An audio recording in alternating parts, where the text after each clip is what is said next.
அரசியல் கட்சிகளால் பல இன்னல்களுக்கு ஆளாக்கப்பட்டார்.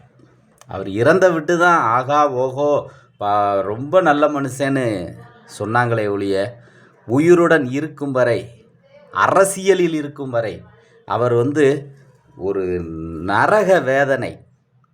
தினம்தோறும் ஒரு விமர்சனம், கேளிக்கை விமர்சனம்னு சொல்லலாம். ஒரு மனிதனை எந்த அளவுக்கு புண்படுத்தணுமோ அந்த அளவுக்கு பத்திரிகையாளருங்கிற பேரில் அந்த இடத்துல நின்று அவரை கேட்கக்கூடாத கேள்விகள் கேட்டு அவரை சீண்டி விட்டு, அதாவது எப்படி ஒரு யானையை சாய்க்கணும் அப்படின்னா ஒரு சித்தெரும்பு போதும், அதோட துதிக்கைக்கு வழியாக அந்த எறும்பு உள்ளே நுழைஞ்சு போக போக அந்த பலம் கொண்ட யானை ஒரு கட்டத்தில் உயிரை விடும்.